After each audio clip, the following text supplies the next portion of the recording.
Hey you guys, this is Rafael from Shiloh I sure am thankful to be with you guys again today.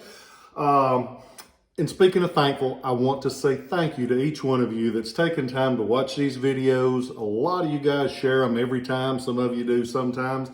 I just appreciate it anytime you share them, anytime you tell a friend, anything we can do to promote a positive view on history and to also maybe get a few new collectors in this hobby.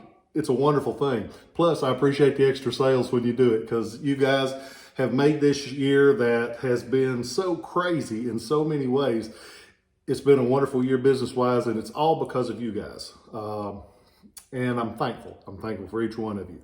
Today, we're going to talk about a sword that is easily overlooked, but it's a really cool sword.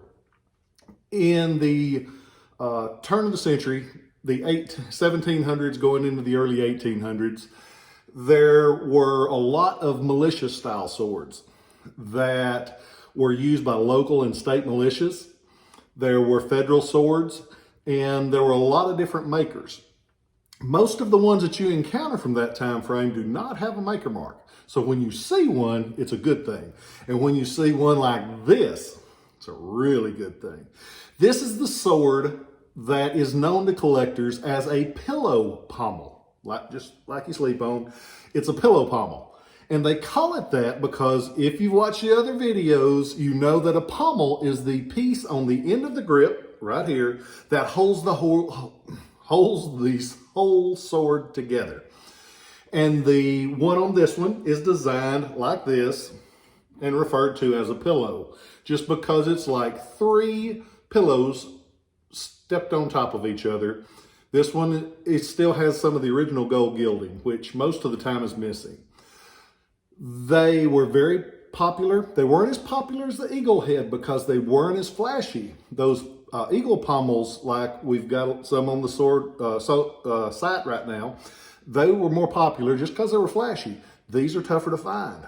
And this one, we know exactly when it was made because on the blade, we have the beautiful finish work.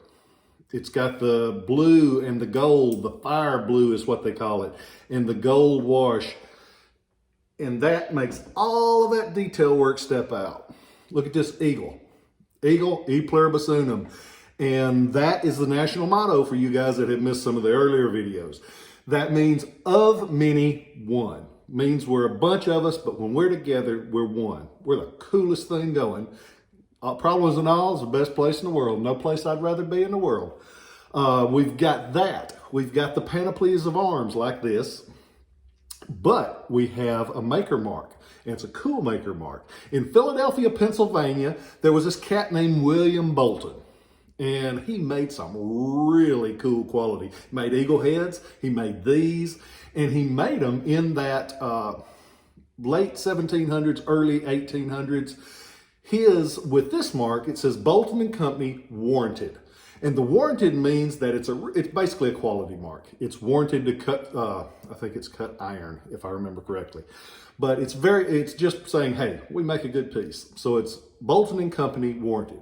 William Bolton, Philadelphia, Pennsylvania. He was in business by himself from 1797 only until 1808.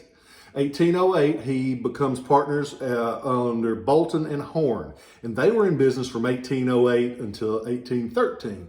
So all of his swords are pre-1812. And to a collector, that's important because if you collect that 1812 time frame, a lot of times if it doesn't have a maker, you don't know if it was made in 1808 or 1820. 1820 gets it too late for your collection. This one is War of 1812. And it's pretty. Most of the time, look at that blade, how long that blade is. These blades are tough to find. That's the order line. Be right back. Hey, you guys, sorry about that, but it's just me here. So when that order line rings, I'm thankful to hear from you. Just like I was telling you, I appreciate you guys. And that guy was calling in to make a layaway payment. I always am willing to do a layaway payment. I try to keep it on anything over $100 because I appreciate it. And I realize a lot of these things are expensive. It's not easy to come up with all that money at once. Always glad to help, because when I got going, you hear me tell this story all the time, but I never forget it. Never forget what you've done before, and you won't make that. You'll be able to make things better for other people. Larry Hicklin let me make payments on a $48 US belt buckle because he knew I didn't have $48. Hadn't been for him doing that, I probably would not be here today. I'd be doing something else, probably wearing a suit and tie and miserable.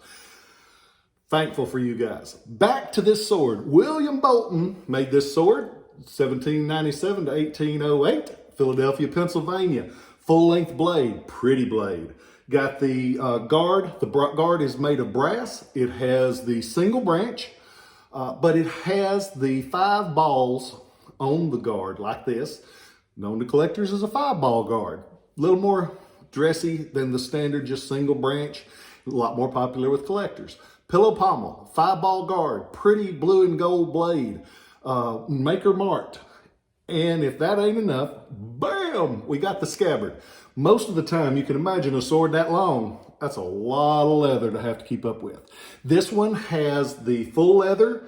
It's got the original throat. They hung from a single ring. Some of the scabbards of the time would have double mounts with double rings. Some of them went into a shoulder sling. This one used a single suspension ring, and it has the original brass drag down there. All the parts still even retain some of the original factory gold gilding. Like we've talked about, that's just a gold wash to make it a little bit more fancy. You had some money if you had this one. The handle on the sword, polished bone. One side's really pretty, the other side's really pretty, but it's got a hairline crack. That just happens to these. You got to remember, thing's 200 years old, and it looks this wonderful. Great piece to add to your collection. Something you don't get a chance to do every day, but get it. Go on there. I've got some of these great early militia and federal period swords that are wonderful. They're beautiful. Don't tell anybody, but they're a lot prettier than Civil War swords, and they're not as expensive. It's a secret. You can't tell everybody. But go on there. I'm going to be adding a lot. Got probably 50 or 75 I'm going to be putting on because I bought a collection that I just fell in love with when I saw it. I was very fortunate today. I got to see my mom and dad. You guys that have listened to these know how much I love my mom and dad. They came over. One more break. I promise I'll be back. Sometimes it's an order line, sometimes it's a tire kicking line. You never know when that phone rings, oh, I got to go take it, because I'm thankful, because if they don't ask questions, you're never going to know, and thankful. Back to being thankful. Got to see my mom and dad today. Unfortunately, it was for the funeral of a friend, one of their friends, a great guy, and I was catching up today. We just got back from the Gettysburg show.